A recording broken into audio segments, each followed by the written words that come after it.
Hello, I'm Charlie Brooker and you're watching Screenwipe, a programme all about the thoroughly discredited medium of television.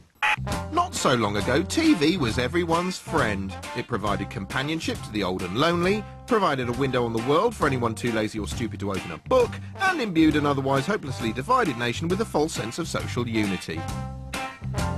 But now it's all went actually wrong. Now TV is discredited, distrusted and despised by all. It's a big electric bastard. All year long, TV's been in the dock more often than Pete Doherty, and it's been treated with even less respect. Here's why. First there was Celebrity Big Brother, in which a light-hearted reality show became an all-out race war. You're a liar! You're a liar and you're a fake! You're a liar! Then phone scandals rocked bland TV to its core. I can't believe I got through after all this time. I think I've been trying for about 3 years, so need the money to pay my phone bill. Some contests were even skewed in favour of imaginary people, although ironically amongst the real people who lost out were Glorious Winner, Jackpot and Victor E. Lap. After roping a loose kid into impersonating a phone-in winner, Squeaky Clean Blue Peter was forced to beg for forgiveness from the nation's children. We'd like to say sorry to you, because when this mistake happened, we let you down. Actually, is it just me, or is that the sexiest apology ever? Go on, Connie, apologise again. Do it. Do it with your mouth.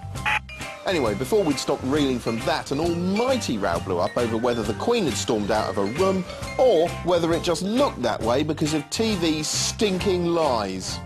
BBC One boss Peter Fincham was forced to explain himself in an unusual Newsnight grilling. I'll explain it again. It's a mistake that was made, for which, of course, as the controller of the channel, I take responsibility. And with that, he got up and he stormed out of the room.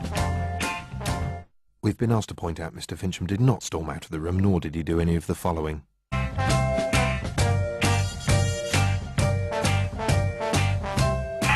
Throughout all this, the papers have reacted like they're Keanu Reeves in the f***ing Matrix, pulling the virtual dream pipe out the back of his noggin and seeing the world for the steaming shitbowl it really is for the very first time. Before long, Fleet Street was pissing its knickers over whether uncouth chef Gordon Ramsay really caught a fish or not. I feel like a fucking action man. Oh, yeah? Well, you look like a fucking liar. Of course, it's a bit rich, all this coming from Fleet Street. I mean, it's not like the papers ever bend the truth. It's not like the papers might pay some scumsack to stand outside a nightclub firing off 300 photos of whichever celebrity they've got it in for that week, just so they can select a shot of them in mid-blink where it looks like they're a bit drunk and run it alongside some quasi-fictional article peppered with quotes from imaginary sources, is it? No, it's not like the papers frequently run stories bearing so little resemblance to reality they might as well be accompanied by Roger Hargreaves illustrations and a Lewis Carroll byline. Oh, no! It's not like the papers mislead everyone on a daily basis, is it? No! Heaven forfend! So, can we trust telly? Well, the problem is that there's various types of fibbery going on here. Some of them harmful, some just part of the language of television. But they all got caught up in the same hysterical whirlwind. With all public trust in TV utterly shat through a bin bag, does anyone believe anything they see on screen anymore? Whoa! I mean, is Socks here even real? At least Paxman's putting on a brave face. Newsnight sadly doesn't have a cat or indeed a dog. If we did have a dog, though, what should it be called? If you've got nothing better to do than vote for the name of a non-existent animal, you can do so on our website. We pledge to abide by whatever name you choose. Everything on TV's a lie to some extent. The box starts lying to you the moment the presenter gets makeup plastered round their chops. Look at him reading the news through a cosmetic mask. George Allegaya, George Ballyliar, more like. The TV tells you countless petty lies every day, and here are just a few of them. Here we see some unequivocal bullshit in action. Morning, Paul. Good morning. How are you, all right? Morning. Joy and her daughter Helen. Hello, It's how Joy's are you? house, obviously. Yes. That's it, pretend you've never met Joy, whose house you're standing in. Delicious. But wait a minute, is that steam rising from the food or from a damp tampon that's been microwaved? Yeah, this really isn't just food, it's food with a hot tampon hidden in it.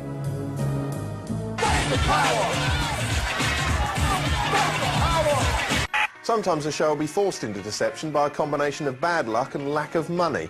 At least that was our excuse. Last year we did a US TV special which involved us flying to LA to shoot a load of fancy links, but when we got back we discovered a glitch on some of the tapes, which was a problem because we couldn't afford to go out there and do it again. So we shot a load of replacement links in an American-looking bar in central London. All right, you big American And also made it look like I was reviewing shows in an LA hotel room, although actually I was here in a hotel in Shepherd's Bush. These days, many shows are shot with a single camera, but frequently disguise the fact by filming things twice from 2 different angles. For instance, here's Bruce Parry waving bye-bye to some tribesfolk. Bye, Bruce, bye! God, it's good of them to have used 2 invisible cameramen to film this. Look, if he's in the boat and we're seeing this shot from the boat and this is shot from the shore, where's the bloke filming it in the boat? It's another lie! Some TV techniques aren't really lies, more little bendings of reality. Most viewers are familiar with these noddy shots where the reporter reacts to what the interviewee is saying, and most viewers know they're shot afterwards. But not everyone realises what they're for, which is making it easy to paper over any awkward gaps. Say you've got someone who takes forever to say something. Hello, could you start by telling us who you are and what you do? My name's Holly and I'm the production manager. So I look after things like budgets and schedules and booking post-production suites and booking crews, liaising with artist agents, that kind of thing really. Well, with judicious use of noddies, you can smooth that all out. Hello, could you start by telling us who you are and what you do? My name's Holly and I'm the production manager. I look after budgets and schedules, that kind of thing really. Noddies are a form of cutaway, and cutaways are everywhere. Big Brother, for instance, regularly chops sections out of the diary room chats by simply cutting away to footage outside. Okay, female, lady, woman, vagina, vagina person. Here in Channel 4's excellent The Enemies of Reason, there's a particularly weird cutaway where Richard Dawkins appears to suddenly get distracted by a squirrel. I've done one study at Hammersmith Hospital on stroke patients that was funded quite a few years ago. The liar, probably. Anyway, to make sure we keep this show on the straight and narrow, we've built TruthBot here, a state-of-the-art veracity droid with inbuilt verisimilitude detectors. Any attempt to mislead the viewer whatsoever, and he'll squawk his cybernetic little head off. So, TruthBot, tell me, have you detected any lies in the programme yet? Affirmative. Or like what? I am not a real computer, merely a perspex box with bits of circuit and lights in and a voiceover added later. All right, well, tell me this, yeah? If you're not a real computer, how come you know all of that? Does not compute, does not compute, does not compute, does not compute,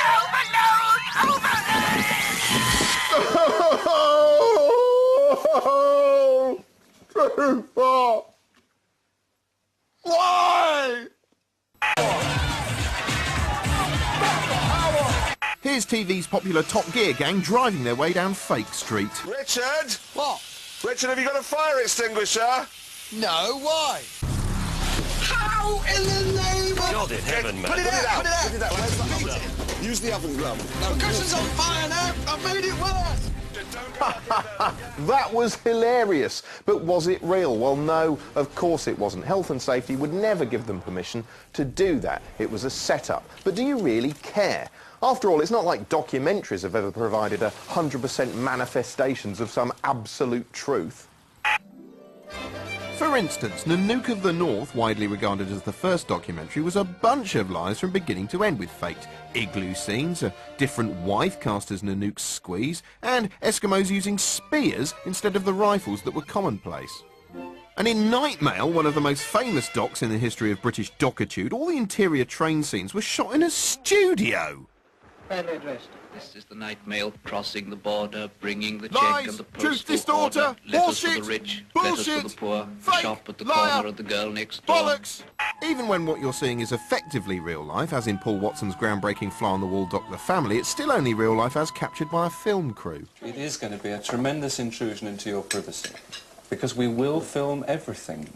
Of course, the minute you bring a camera into the equation, you've altered reality, because everybody's behaviour changes slightly. It's a bit like when there's a phenomenally pretty girl in the room and all the men start acting like cool dicks in an attempt to impress her. Don't you hate it when they do that, yeah? cameras aren't the only thing that can alter reality. Today's schedules are heaving with troubleshooter guru shows in which the narrative is always essentially the same. Knight in shining armour turns up and stops someone messing up their life. But what if reality doesn't conform to the story? What if we were making a guru show about a nanny, for instance, and for the purposes of the story we needed shots of the kids being unruly for the start of the show, but they weren't being unruly? We could do something to upset them. Snatch away their favourite toy, for instance, so they kick off and we have lots of shots of the suburban hell that's about to be tamed. I'm not saying that guru shows do that, I'm just saying I would. At the end of the day, the whole problem with the debate about truth, or lack of it on TV, is that it's such a fuzzy morass of a subject. It's less to do with truth and more to do with acceptable levels of artifice. Ultimately, I suppose it's best to treat it all with a healthy degree of scepticism. Oh, it's a squirrel. Oh, look at this squirrel. Oh. The X Factor has become as much a part of Britain's calendar as Wimbledon, the Grand National and the Tewkesbury Parsnip Stomping Contest. It's a bona fide institution, by which I mean a home for the mentally ill. The early editions contain scenes reminiscent of some kind of futuristic fascist rally as Simon and the judges roll into town like chosen prophets, driving thousands of simpletons into a frenzy of ecstatic hysteria.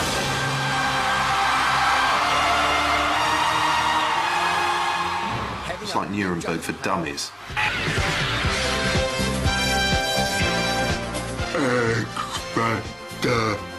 But this time around there was controversy from the off. The panel of judges had changed. Judge Death was still there, of course, as was Sharon Osbourne, the TV equivalent of a mad aunt at a wedding. But putty-faced Louis Walsh was gone because he'd been sacked. Taking his place were Brian Friedman, a sort of meerkat approximation of Justin Timberlake. And Danny Minogue, who's got so many letter I's at the end of her name. I always think you're supposed to pronounce a name like you're falling down a manhole cover in the middle of it, like Danny! Oh, there was also another change. Dermot Q Thingy is presenting instead of Kate Hoojama Boobs. Apparently he's a really nice guy.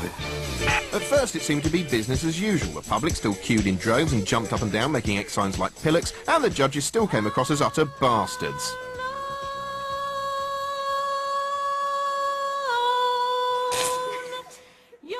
So far, so but apparently all was not right. And it lies in the makeup of the new judging panel. I just don't feel any chemistry.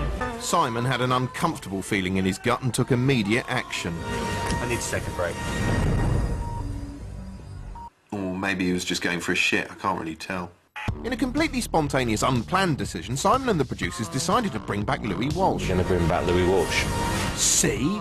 Incredibly, some cynics claimed his return might have been a manufactured stunt, but they don't even believe wrestling's real. After ITV admitted they'd shot pickups of some of the behind-the-scenes sequences, Simon defended the show, saying, "What you see is what happened. It's raw and we don't censor." Now, I never realised that X Factor was part of Lars von Trier's Dogma 95 movement, but there you go. Thing is, there was loads of raw, uncensored stuff I was now expecting to see, but didn't. For example, I hoped we might get to see the production team pre-auditioning the hopefuls. I'd always assumed they cherry-pick the best and most laughable candidates before the celebrity judges get to see them, but apparently not. No, what you see is what happened, so Simon and co presumably sit through sing-songs from every one of this lot. While the judges are watching, we see lots of reaction shots of them gawping in disbelief. Now, I'm so cynical, I always assumed they scoured through the rushes until they found a suitably hilarious facial expression, and that these weren't necessarily shots of them reacting to precisely the bit of the song we're hearing. But no, because what you see is what happened, which is weird because the other week what I saw was this. Dan. 4 yeses, you're through. Nothing unusual there, just Danny Minogue impersonating a squeaky gate, but then a minute later... I want to say yes. So presumably what you see is what happened, it's just that sometimes it happened twice. Another key element of the X Factor is the heart-tugging human interest stories. Emily is not only lucky to be auditioning, she's lucky to be alive. But you largely only ever seem to hear them from singers who turn out to be good. Well, what about the ones who get the piss taken out of them? We rarely get to hear about the tragic side of their lives, presumably because it might make comments like this sound a bit less funny. It was horrendous. It was just weird. Yeah, and your mum's dead. There are so many tragic tales in the show, I'm surprised they don't go the whole hog and ditch the singing and turn it into Britain's biggest sob story. Actually, that reminds me of a really tragic sob story I saw the other day. If you hit me at 40 miles an hour, there's around an 80% chance I'll die. Well, I've seen this advert so often now I'm completely desensitised I can just eat my way through it. What's odd about the X Factor is that despite being precisely the same every year, it grows in popularity with each series.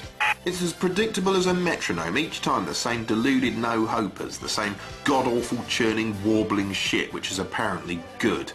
This love has taken its toll on me. She said goodbye too many times before. He's really good. You're so cute, yes. I'm going to say yes. The same catty put-down. The wigs, the... whatever. Every time it's simply more of the same, and that probably is the reason for its success. Because in a troubled world with an uncertain future, it's comforting to know that there's a place where, for at least an hour, you know exactly what you're going to get. Sometimes more than once. Isn't that right, Danny? Yeah. Well, that's about all we've got time for. Be sure to tune in next time when we'll be looking at... Oh, no, sorry. Sorry, I forgot. We're not allowed to end our own show like this anymore. Since these came in, the BBC's new end credit guidelines. Actually, that is one of the things we're going to be looking at next week, why marketing piss like this is steadily infecting everything on television.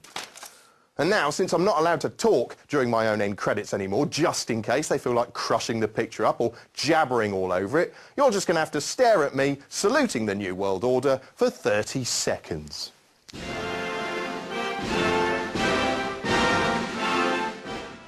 So here I go again, talking over the end credits. I'll keep it short. Charlie's back next Tuesday at 10. Next on BBC4, well worth a watch, Iraq in Fragments.